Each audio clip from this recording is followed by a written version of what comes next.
열왕기가 전하는 남유다의 멸망 이야기입니다. 성군으로 추앙받던 히즈키야 임금도 세상을 떠나고 마지막 치드키야 임금 시대에 바빌론의 침공으로 남유다가 멸망하기까지는 정확히 100년이란 시간밖에 걸리지 않았습니다.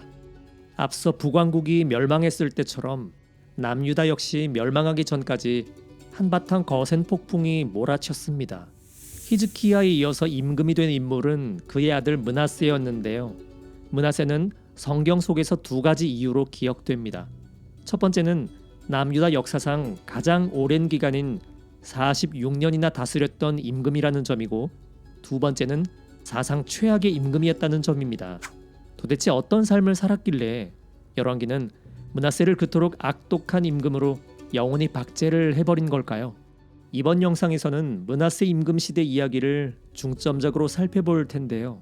그런데 열왕기와 역대기만으로는 남유다 멸망기의 상황을 제대로 파악하기 어렵기 때문에 동시대 활동했던 예언자들인 예레미야와 스바냐, 나훔, 그리고 하박국의 예언서들을 함께 살펴보겠습니다.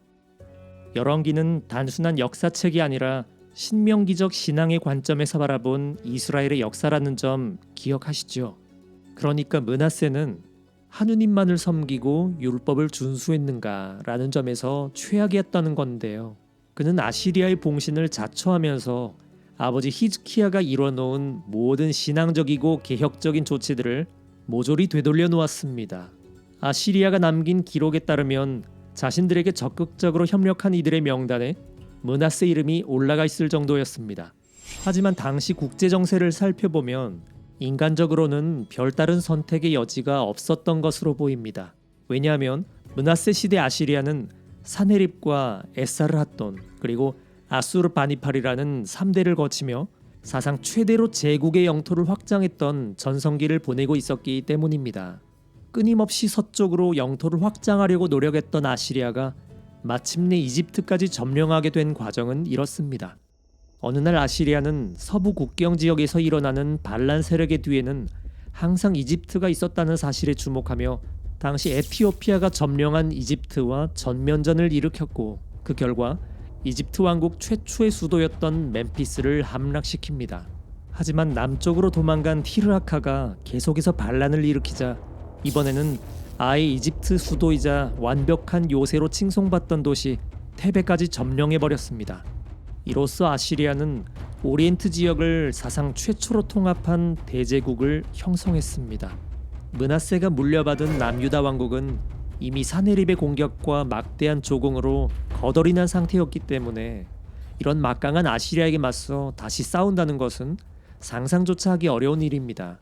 그래서인지 이 시대를 배경으로 하는 나훔 예언서는 당시 공포와 절망에 휩싸인 남유다의 백성들을 위로하는 내용으로 가득 차 있습니다. 그 위로는 다름 아닌 니네베의 멸망, 곧 아시리아에 대한 하느님의 복수입니다. 나훔서에서 하느님의 복수란 단어가 수차례 반복해서 나오는데요. 나훔 예언자는 위로받는 이라는 뜻을 가진 자신의 이름처럼 하느님을 마치 공포에 질린 어린 자녀를 감싸며 달래주려는 부모의 모습처럼 묘사합니다.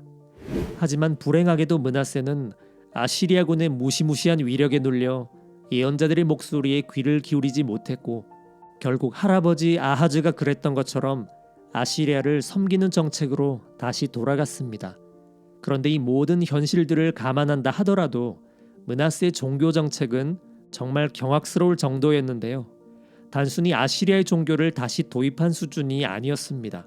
점술이나 마술 같은 갖가지 미신 행위들은 물론이고 주님의 성전에서 이방 종교 풍습이던 매음의식을 허락했을 뿐만 아니라 심지어 산 사람을 제물로 바쳤던 인신공양 예식까지 자행했습니다. 히즈키야 임금이 어렵사리 폐지했던 지방의 산당들도 다시 복구되었고요. 또한 하느님께서는 아시리아가 섬기던 달과 별 같은 천상의 신들에게 둘러싸여 마치 그들 가운데 있는 주신처럼 숭배되었는데요. 이런 것들은 유다인들의 무의식 속에서 유일신이 아닌 다신교 사상을 가지게 만들었습니다.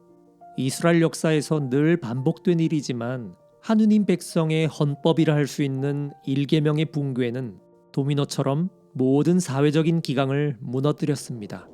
율법을 지키며 정직하고 착하게 사는 사람만 손해라는 분위기가 만연하면서 사회 곳곳에서는 온갖 부정부패와 폭력이 잇따랐고 예언자들은 침묵했습니다. 물론 신앙과 양심에 따라 므낫세에게 항의하는 자들도 있었지만 그들은 모두 잔인하게 살해되었습니다. 히즈키야가 꾸었던 꿈은 불과 한 세대 만에 이렇게 완전히 산산조각이 났습니다. 하지만 하느님에 대한 신앙적인 회의감이 점점 짙어지던 가운데 하느님께서 예언자들을 통해 말씀하셨던 심판의 날이 조금씩 다가오고 있었습니다. 영원할 것만 같던 아시리아의 패권에 균열이 생기기 시작한 것입니다. 사실상 인류의 첫 번째 대제국이라 할 수 있는 신아시리아 제국은 잔인한 폭력과 억압으로 이루어낸 결과물이었기 때문에 그만큼 피지배 민족의 반발심도 심했다는 것이 가장 큰 약점이었습니다. 사방에서 발생하는 수많은 반란들을 진압하느라 아시리아가 정신이 없는 틈을 이용해서 수도 니네베에서 가장 멀리 떨어져 있던 이집트가 서서히 몸집을 다시 키우기 시작했고 결국 기원전 655년경 독립을 선언합니다. 부활한 이집트는 과거에 그랬던 것처럼 국제적인 공조를 통해 또다시 대대적인 반란의 분위기를 조성했습니다.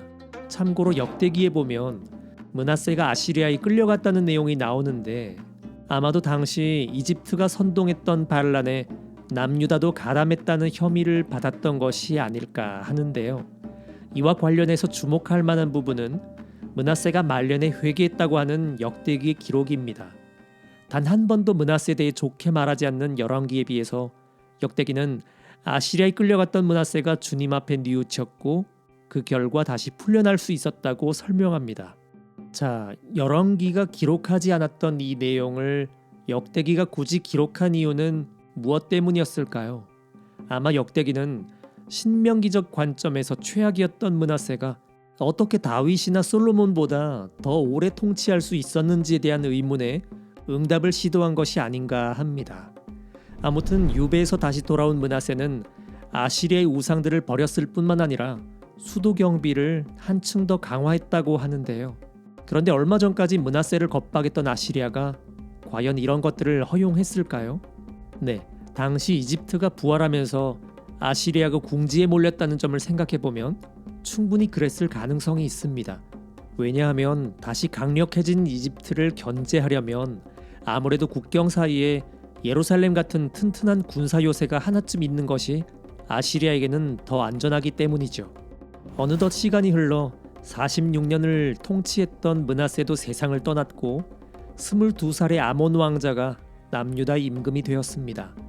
당시 아시리아의 입지는 조금 불안정하긴 했지만 아직도 그 힘은 여전했기 때문에 아몬 임금은 아버지의 정책을 그대로 따랐습니다.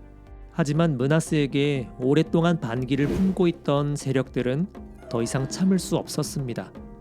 임금이 된 지 불과 2년 만에 아몬은 반아시리아파로 추정되는 신하들에게 살해되었고 이제 고작 8살에 불과한 그의 아들이 임금의 자리를 물려받는데요.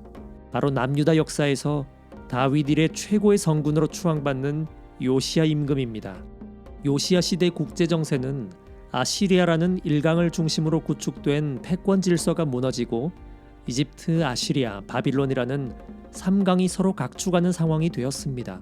하지만 복잡해진 이런 국제 역학 관계는 독립을 꿈꾸던 요시야에게 오히려 도움이 되었습니다. 자세한 내용은 이렇습니다. 아시리아 제국은 이집트의 선동으로 다시 급증한 반란과 왕권을 둘러싸고 일어나던 끊임없는 내란 때문에 서서히 붕괴되어 가던 중에 기원전 605년 바빌론과 메디아 연합군의 반란으로 치명상을 입게 됩니다. 이때 이집트는 세계 패권의 흐름이 이제 아시리아에서 바빌론으로 넘어가려는 분위기를 감지하며 한 가지 놀라운 결정을 내리는데요. 얼마 전 자신들을 지배했던 숙적 아시리아와 손을 잡은 것이죠. 왜냐하면 아시리아보다는 이제 바빌론과 메디아의 연합 세력이 자신들에게 더 큰 위협이 될 것이라 보았고 그렇다면 오히려 아시리아가 적당한 세력을 유지하는 것이 더 안전하기 때문이었습니다. 결국 이집트와 아시리아 사이에 은밀한 거래가 이루어졌는데요. 이집트가 아시리아를 도와주는 대신에 아시리아는 이집트에게 팔레스타인 지역의 지배권을 넘겨줍니다. 요시야는 그동안 아시리아 중심으로 유지되던 메소포타미아 패권의 균형이 잠시 무너진 이 절호의 시기를 놓치지 않습니다. 자신의 증조부 히즈키야가 이루고자 했으나 끝내 완성하지는 못했던 대업, 유다 역사의 길이 남을 위대한 개혁 작업에 돌입합니다.